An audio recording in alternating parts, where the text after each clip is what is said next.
আলহামদুলিল্লাহ কাফা আলা ইবাদিহিল্লাযীনা ইসতাফা আম্মা বাদ আউযু বিল্লাহি মিনাশ শাইতানির রাজীম বিসমিল্লাহির রহমানির রহিম শাহরু রমাদানাল্লাযী উনজিলা ফীহিল কুরআন হুদাল লিন-নাস ওয়া বায়্যিনাতিন মিনাল হুদা ওয়াল ফুরকান সাদাকাল্লাহুল আযীম। 5 নম্বর ঘাটনগর ইউনিয়ন বিএনপি কর্তৃক আয়োজিত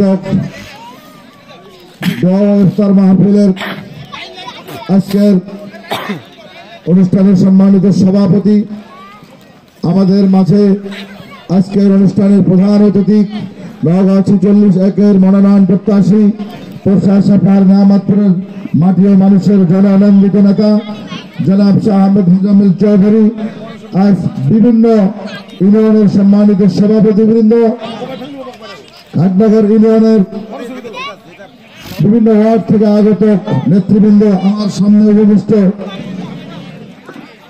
বিএনপির কর্মী ভাইরা, সকলকে আন্তরিক মোবারকবাদ। আসসালামু আলাইকুম ওয়া রাহমাতুল্লাহ।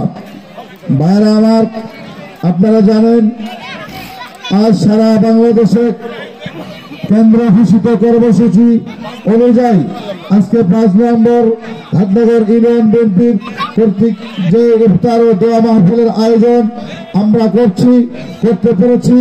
বিগত দিনে 17টি বছর ধরে আমাদের দ্বারাই অনেক চেষ্টা করার পরও ফ্যাসিস্ট হাসিনার আমলে আমাদেরকে এরকম ইফতার পার্টি করতে যায় না, কথা ঠিক না বেঠিক? ভাইরা আমার, আজকে আমরা করতে পারছি, এই জন্য মহান রব্বুল আলামিনের দরবারে শুকরিয়া আদায় করি আলহামদুলিল্লাহ। ফ্যাসিস্ট হাসিনা পালিয়েছে, তার দোসরেরা আছে, তার দোসরেরা বিভিন্ন জায়গায় ষড়যন্ত্র করছে। এই ষড়যন্ত্রের মোকাবেলা আমাদেরকে করতে হবে। এই জন্য আমরা প্রত্যেকটা নেতৃবৃন্দ, নেতা কর্মী সবাইকে আমাদের সজাগ থাকতে হবে। ভাইরা, আজ আমরা বিগত দিনে এই তাঁতিপাড়ার মোড়ে একটা প্রোগ্রাম করেছিলাম, সেটা হলো কালো পতাকা মিছিল। মনে আছে আপনাদের? হ্যাঁ, ফ্যাসিস্ট হাসিনার সেই দিন গুন্ডা বাহিনী, পুলিশ বাহিনী, পেটুয়া বাহিনী, পোস্টা উপজেলার প্রত্যেকটা পয়েন্টে পয়েন্টে পুলিশ দাঁড়িয়েছিল। কেন্দ্র ঘোষিত কর্মসূচি আমাদেরকে পালন করতে দিবেন না বিধায় সেই দিন আমরা কেন্দ্র ঘোষিত কর্মসূচি কোথায় করব, কোন স্পটে করব, সেই দিন আমরা বেছে নিয়েছিলাম তাঁতিপাড়ার এই মাঠ, তাঁতিপাড়ার এই বাজার।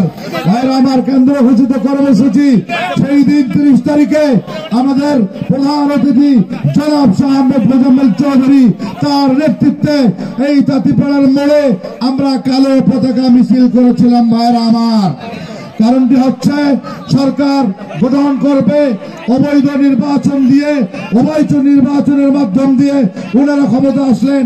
আমরা সারা দেশবাসী কেন্দ্র ঘোষিত কর্মসূচি কালো পতাকা আমরা দেখিয়েছিলাম। ভাইরা আমার, আজ সেই গভর্নমেন্ট, সেই সরকার, অবৈধ সরকার আর আছে ভাই?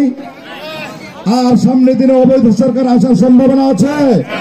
যেই গণতন্ত্রের জন্য আবেশহীন নেত্রী, দেশনেত্রী, এই দেশের মাটি ও মানুষের নেত্রী, আমাদের দেশনেত্রী বেগম খালেদা জিয়ার রোগ মুক্তি এবং দোয়া কামনায় আমরা এই জায়গায় উপস্থিত হয়েছি। আজ দেশনেত্রী বেগম খালেদা জিয়াকে চিকিৎসার জন্য ওনাকে দেশের বাইরে যেতে দেওয়া হয় নাই। ভাইরা আমার, আজ যেই দেশের হাল ধরেছিলেন সেই প্রেসিডেন্ট জিয়াউর রহমান, স্বাধীনতার ঘোষক, সেই ঘোষকের পরিবারকে তিলে তিলে ধ্বংস করে দেওয়ার জন্য এই ফ্যাসিস্ট হাসিনা উঠে পড়ে লেগেছিল। ভাইরা আমার, আজ আরাফাত রহমান কোককে অকালে মৃত্যুবরণ করতে হয়েছে।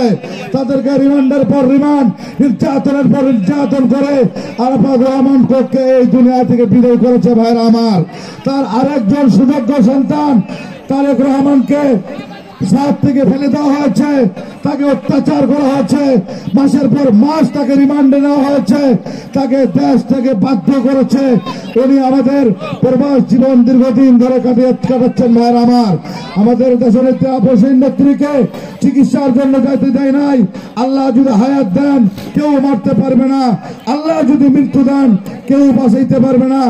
আমাদের নেত্রী বেগম খালেদা জিয়া বর্তমানে এবং ছেলের কাছে যায় চিকিৎসা নিয়ে আল্লাহ পাক যেন তাকে সুস্থ করেন, আমাদের মাঝে ফিরে নিয়ে আসেন, এই আশাবাদ ব্যক্ত করে সংক্ষিপ্ত বক্তব্য আমি এখানে শেষ করতেছি।